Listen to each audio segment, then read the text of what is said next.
आज के एपिसोड की शुरुआत में लीला किंजल से राखी के त्योहार की बात करती है।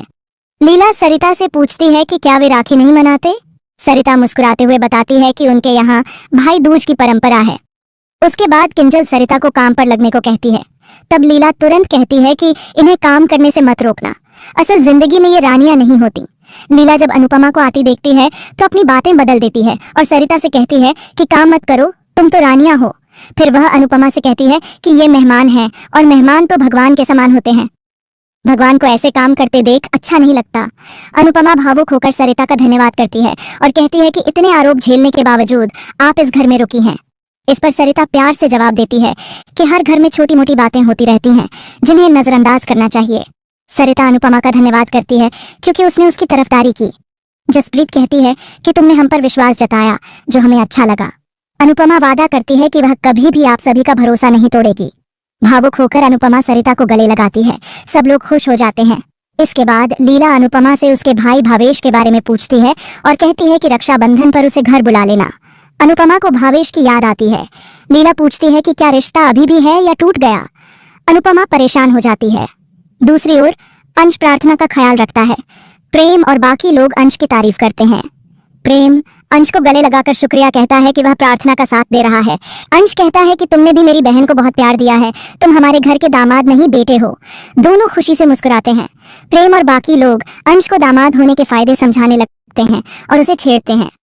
इसी बीच प्रार्थना कहती है कि कल राखी है लेकिन वह घर नहीं आ पाएगी। प्रेम हंसी में कहता है कि अच्छा है, वरना प्रार्थना भाइयों की जेब पर डाका डालती है। प्रार्थना प्रेम से कहती है कि इस बार मुझे कोई तोहफा नहीं चाहिए, बस तुम माँ, पापा और मोटीबा को मेरी शादी में साथ लेकर आना, क्योंकि उनके आशीर्वाद के बिना मेरी शादी अधूरी है। अंश कहता है कि धीरे धीरे सब ठीक हो जाएगा और अगर राही अनुपमा को माफ कर देंगी तो सब कुछ जल्दी सही हो जाएगा। यह सुनकर राही चौंक जाती है। अंश राही को मनाने की कोशिश करता है कि वह अनुपमा को माफ कर दे। वह बताता है कि आज उसने दोनों को एक साथ डांस करते देखा। उसमें नफरत नहीं, सिर्फ माँ बेटी का प्यार था। प्रेम कहता है कि उसे पुराने दिन याद आ रहे हैं, मम्मी के हाथ का खाना और उनके प्यार की याद आ रही है। राही भी अपने पुराने दिनों को याद करती है। अंश कहता है कि आर्यन के साथ जो हुआ वह किस्मत की गलती थी, उसकी सजा अनुपमा को नहीं मिलनी चाहिए। परी, राजा, प्रार्थना सब मिलकर राही को मनाने की कोशिश करते हैं, लेकिन राही अनुपमा का नाम सुनते ही भड़क जाती है और साफ कह देती है कि वह अनुपमा को कभी माफ नहीं करेगी। प्रार्थना प्रेम से कहती है कि वह राही को समझाए और शादी में जरूर लेकर आए।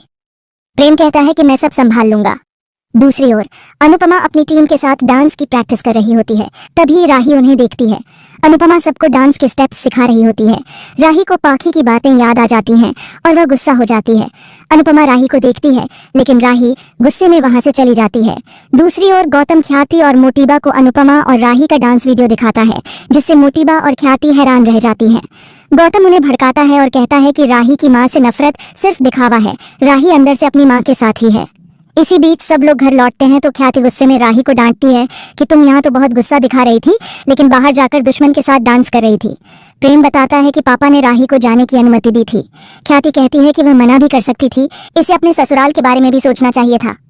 राही हैरान रह जाती है। मोटीबा कहती है कि कहीं तुम सच में अपनी माँ के साथ तो नहीं मिल गई हो? क्या माँ बेटी मिलकर हमें मूर्ख बना रही हो? ख्याति कहती है कि क्या ऐसा तो नहीं कि हम तुम्हें जिताने की कोशिश कर रहे हैं और तुम अनुपमा के पक्ष में हो? राही अचंभित हो जाती है।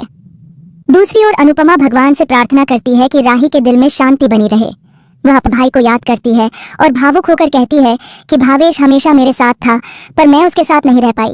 वह भावेश से मिलने का फैसला करती है और उससे माफी मांगना चाहती है। अनुपमा सबकी खुशहाली की दुआ करती है और जाने लगती है। तभी उसकी साड़ी कहीं अटक जाती है। वह देखती है कि राही का ब्रेसलेट गिरा हुआ है। वह कहती है कि भले ही राही अपनी माँ से दूर भागती रहे, लेकिन किस्मत उसे माँ के पास ही लेकर आएगी। इसी बीच जसप्रीत अनुपमा को देखती है। दूसरी तरफ राय मोटीबा और ख्याति से कहता है कि मुझे गलत मत समझो, मैं सिर्फ अंश और प्रार्थना के लिए वहां गया था। सब लोग डांस कर रहे थे तो मेरा ध्यान नहीं गया। राही साफ कहती है कि वह औरत मेरे लिए पहले भी प्रतिस्पर्धी थी और आज भी है। वहां जाकर मेरा गुस्सा और बढ़ गया। मैं ये प्रतियोगिता किसी भी हालत में जीतूंगी। प्रेम हैरान होता है। राही कहती है कि मैं कभी भी उसे माफ नहीं करूंगी। पापा ने मुझ पर विश्वास किया है और मैं उस विश्वास को नहीं टूटने दूंगी। राही गुस्से में वहां से चली जाती है। प्रेम गुस्से में कहता है कि क्या इस घर में तुम किसी को खुश नहीं देख सकती? जब कोई खुश होता है तो तुम्हें जलन होती है। न तुम खुद खुश रह पाती हो, न किसी और को खुश रहने देती हो। इस गुस्से और नफरत को तुम क्या करोगी? तुमने इसे अपना आरामदायक क्षेत्र बना लिया है, जिससे बाहर निकलना नहीं चाहती। प्रेम जोर से चिल्लाता है कि तुम इससे बाहर आओ। मोटिबा हैरान हो जाती है। प्रेम कहता है कि मैं चाहता हूँ कि राय जीते, लेकिन मुझे पता है मम्मी में क्या हुनर है। ये प्रतियोगिता जो भी जीते, हार हम सबकी ही होगी।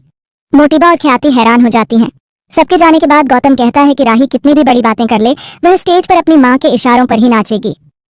अगली सुबह अनुपमा कान्हा जी को राखी बांधती है।